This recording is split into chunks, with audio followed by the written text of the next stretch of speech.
Hello everyone, welcome to my solo run through Path of the Damned difficulty and Pillars of Eternity 2 Deadfire. Probably one of the hardest ways to complete the game is the solo run. I'm going to be doing it in turn-based mode, which I realize some people might take issue with. I'm going to give myself a couple advantages here to start, including stat boosts, because I'm going to be on my own the whole time. And I could do Trial of Iron, but I don't think I will, again for the same reason. It's going to be important to be able to double back sometimes. And expert mode, same thing. I could do it, but it's going to be helpful to be able to see the requirements for some of those skill checks when I'm trying to complete quests without fighting. Just going to jump right in here, and unfortunately for anyone who's hoping to learn something about the story of the game, I'm going to be skipping basically all of the dialogue. Luckily that will preserve any spoilers for those of you who haven't played it yet, but I wanted to get a feel for what the game was like. Unfortunately it's not going to be that kind of video. No, mostly I'm just going to cover character completion today and then do a little proof of concept so we know that our build is good, or at least good enough to get us through the first little bit. Sit, please. Thank you for joining this opening sequence.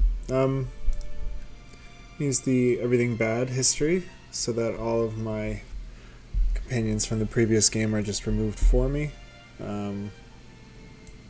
Does everything appear to be in order? Good. Dwarf, have you praying to share you did the witness I never before when you can picture. Okay, here we go. I'm gonna make a lady. Feel like being a pretty lady today. And I was having some trouble selecting a race. I was working out my build ahead of time. I think that I'm gonna go with the Fire Godlike. I'm not 100% sure about this choice, to be perfectly honest, but mostly the choices seem relatively just as good as one another. It's not very important, I think, but it does let me sort of take the large Omawa model without actually being an Omawa, because I've already completed a Juana run through and I don't feel like doing that again. I'm going to go with a multi-class character, and for a little while I was workshopping and I wanted to go with a Geomancer, a Ranger Wizard combo. But for a number of reasons that I'll get into later, I realized that I simply wasn't going to be able to make this part of this combo work. And so what we're left with is a Warlock, a Barbarian Wizard. A lot of people would recommend Berserker, and some would even suggest Corpse Eater, especially, I think, in the case of a solo character. But I understand that, like, even from the beginning of the game, because I'm starting at level 4, I'll already be able to cancel out the confusion that comes with the Berserker's improved frenzy, but I don't want to do all this damage to myself. I'm going to be all by myself. I'm going to be struggling to get heals when I need them. I just don't think it's smart to be damaging myself with like every time I activate my frenzy or something like that. Barbarian is actually one of the best classes to take for turn-based mode, and so I want to do what I can to facilitate sort of being a solo barbarian by adding some wizard spells to it, is really the way I want to think about this, instead of maxing for absolute damage. And you'll see why when I start to play. There's going to be a lot of fights that I simply can't win, especially at the start of the game. As things progress and I'm able to accumulate XP from completing quests with doing as little fighting as possible, eventually I'll be able to start taking on some of the more challenging fights by myself, but largely this is going to be a game of cheese. It's going to be a really cheesy game where I do my best to not meet challenges head on, and for that reason I think going with a completely min-maxed build is probably a bad idea. And so for the same reason, it's going to be going with a basic wizard here. Obvious first choice. That was the Eldritch Aim spell, which is going to give me the Aware Inspiration. A great opportunity to sort of just give myself extra accuracy for a free action and a first level spell slot. Yeah, that sounds great. Very uncomplicated here in the build with this. Very uncomplicated. Okay. I'm going to rely on the fact that I'm getting +2 to every stat from Barath's Blessings. And I'm going to go with the Living Lands for a background so that I max it out to a nice 19 and 19 in Might and Intellect. Easily the two most important stats for a Warlock. I'm going to have a nice big range on that Carnage ability, and anyone I touch is going to explode into a big burst of bloody ribbons. Yes, that. Not thinking too hard about my background. This is more of a mechanical game. Oh no, I don't want to do that. Okay. Yeah, I was messing around with it, and it definitely seems that the 2 weapons is the best way to be a melee character. The best way for raw damage output, that is to say.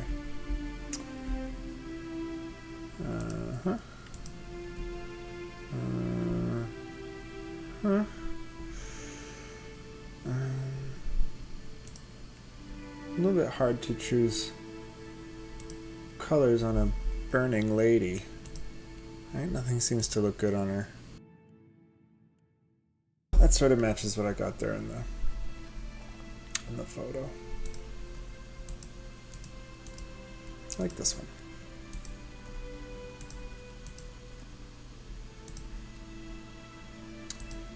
Proud fire elemental. I think I'm just gonna name her Mogren, which is very, very uninspired, but you know, give me a break.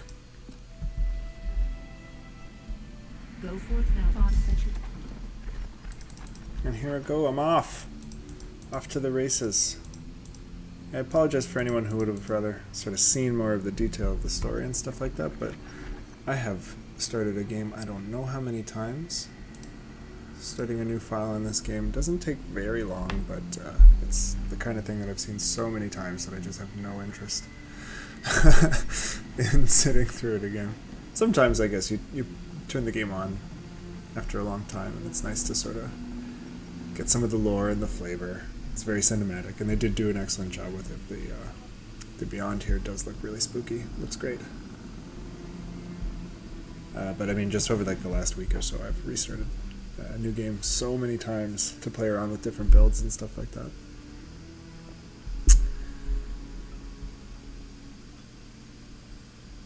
It's different, isn't it? Waking up without a dare. Yeah, it's spooky. Lonely. The return to your buff is... How are you feeling? It's like that. When you choose everything bad, it's kind of like, it's a little spooky. You go around places and nobody has anything nice to say about you. Well, I mean, it's not entirely true, right? A lot of the game doesn't change, but yeah, wherever there would be an opportunity for someone to remember you or have a nice connection, it's bad, and you have no friends. And of course, as I'm doing a solo run, I'm also going to neglect to take any companions with me, just to sort of keep things simple. I could have them around to sort of help me through ship battles. I don't really feel like that breaks the whole thing of a solo run, but just for the sake of purity, I'm going to avoid it. Okay, here we go, leveling up to level 4. Athletics, of course, always very important, very valuable. There's a couple social skills that I know I'm going to need right off the bat, sort of, in order to make it through some of the more basic challenges. I'm going to be using my spell slots almost exclusively for buffs. Sometimes for damage spells, or AoE spells with are going to help me deal with crowds, but for the most part, I think it's clear what I do and don't need here, and that is sort of just help managing with the ins and outs of turn-based combat. I need to be able to move further. I'm going to spend a lot of my game heavily damaged and barely surviving, so it's important to get that blooded mechanic, which goes with my racial bonus. Yeah, just taking some basics because I only get to level 4 here. Tough choice. Tough choice. I have to take... I don't have to.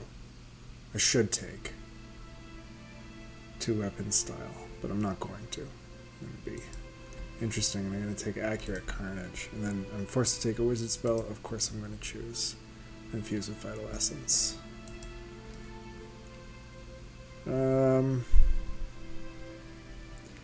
This really doesn't matter very much. All of the best weapons, one-handed weapons in the game, are swords and sabers. I mean, if you have found a one-handed weapon in the game that beats one-handed melee weapon in the game that beats a sword or saber, except for maybe rapier. Actually, there's one really great rapier that would be really great for my character, and I might want to go pick up. So there you go.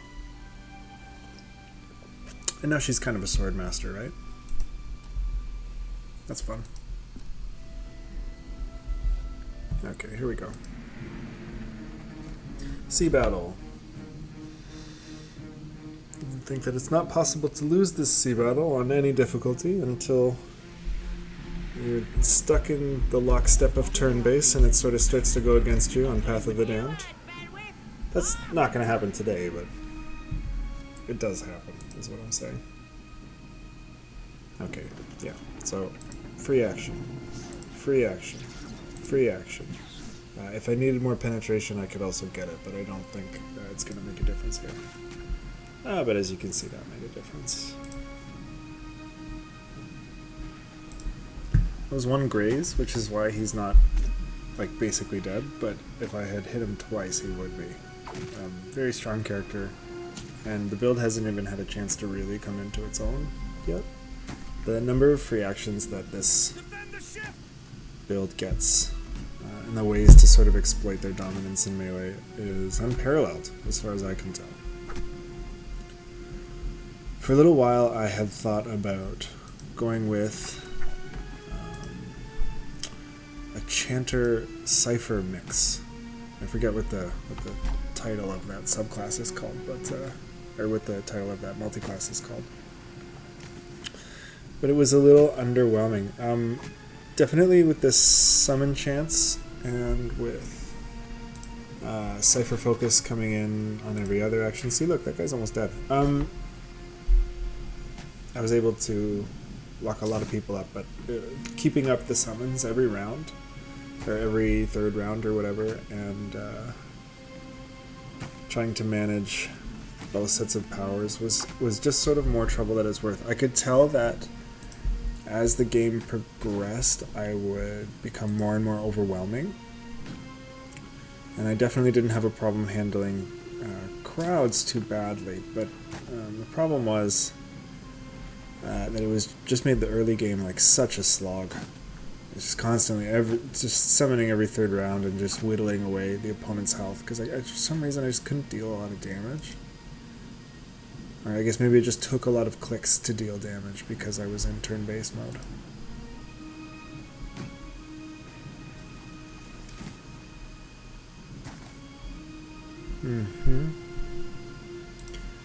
Okay, put some of these back on and... Ooh, nice. And we're done. Storm's picking up. Take cover. Just there's some random guy comes out because Adair's not around.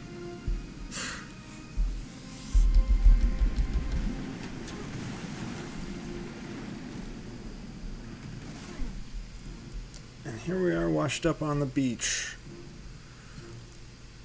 Again, very lonely experience without Adair. Normally I wouldn't waste very much time with this section. I would just recover my crew members and then I would move on. I wouldn't collect any of the souls or anything like that.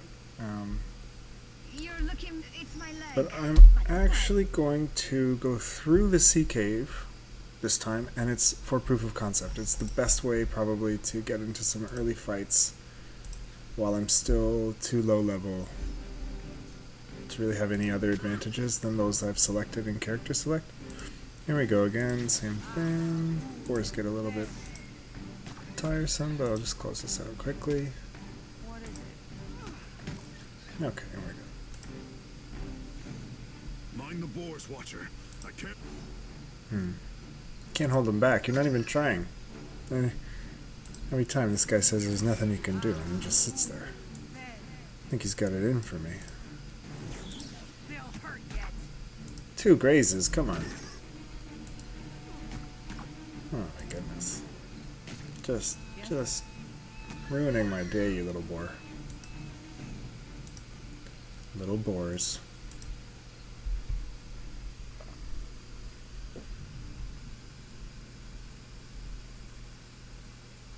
Here we go.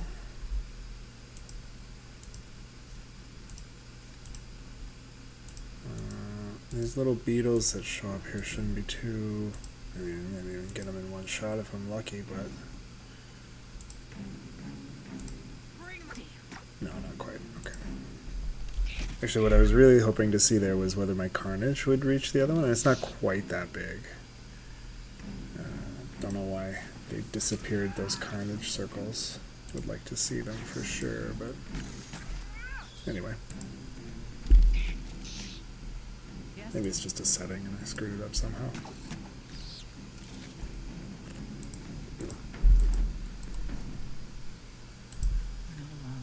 Okay, and numbers don't faze me. Just kind of not a big deal. Take a little bit of damage, doesn't matter, actually makes me stronger. I don't mind. Oh, another attack. Get up close to this guy. He shoots me in the face. And he's dead. Take that pistol. Don't know why. Force a habit.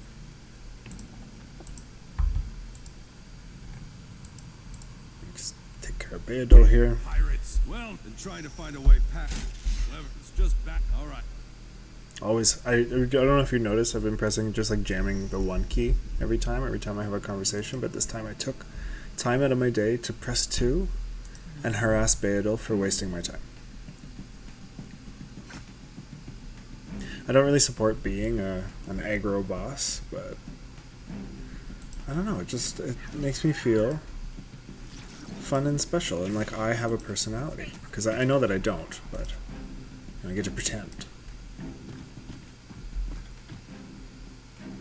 Okay, so here's our real proof of concept.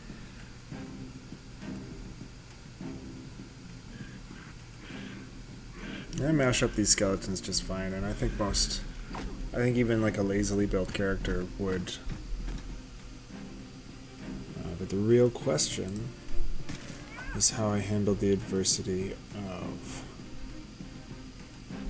I'm going to have to kite this guy a little bit, because I don't want these gentlemen showing up on my front door all at once.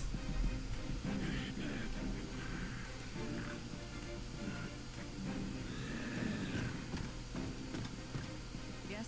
Yeah, see? I should do it even a little bit more. But I'm not gonna risk it.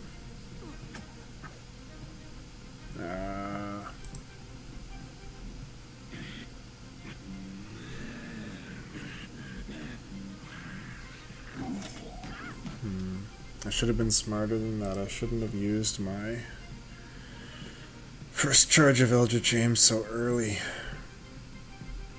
That's fine. Be more important later. Is she complaining about penetration? Okay.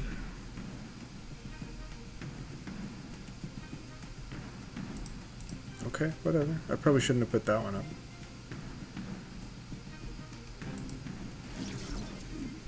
This is actually where she shines. She's gonna do really well right here. Ah, okay, she would have if she had hit. This is kind of troubling me, I have to be honest. What is it? With pleasure.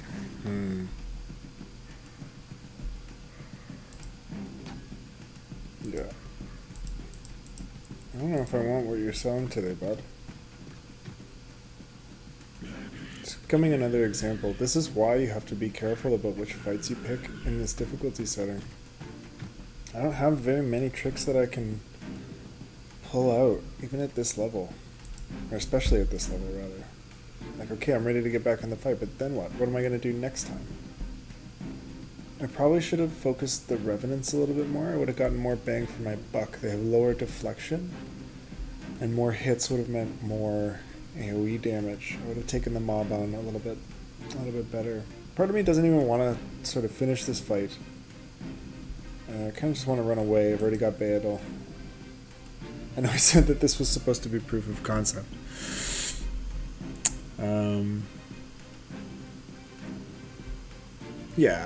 Yeah, fuck it. So part of the reason that I ended up going with Barbarian and not Ranger, because I was actually going to make a melee Ranger build to go with the Wizard buffs. And the reason I didn't do that in the end is because I really wanted the Animal Companion. Would have really helped while being solo. Get some summoning spells as Wizard, but to be honest, they're not very good. And they're very high level, so that combination just kind of makes them not really worth it.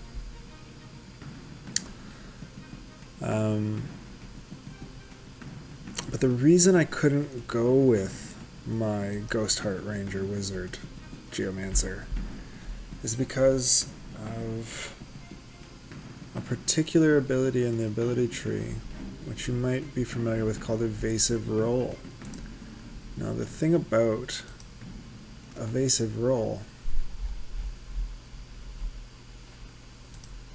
is that it can only be used in combat. The other thing about Evasive Roll is that it's not available very early on, but I think it's actually roughly about the same time as Leap. But yeah, there's just the real detriment to it is that it cannot be used outside of combat. In fact, there are only a handful of these abilities which can be used outside of combat, these instant movement abilities. I cannot tell you how many vision cones, how many closed gates, how many barriers to quest completion I have overcome with that Leap ability. And because it's available, I think it's available earliest of any outside of combat ability like it, of any class, but more importantly, it's available outside of combat. So it's going to be really crucial to me, and I can't give it up. And in the end, to make the best of a wizard multiclass, you need a strong sort of melee presence. And that's what the Barbarian gives me. Carnage plus like a weapon summoning spell. Really, really devastating. So and because of the Leap selection, otherwise I would have gone with a Ranger. Having a Ghost Heart Animal Companion would have been really useful. Is that you? You woke just in time for I love Eldengrim's voice. I love his accent. I'll see you at the campfire. Good. Anyway, I'm going to call it quits here for today. Proof of concept didn't go as stellar as I would have liked, but what it did demonstrate is how important that Leap skill is going to be. So I'll catch you here next time when I have had a chance to progress a little bit and hopefully show you a new set of challenges. Thanks so much for tuning in.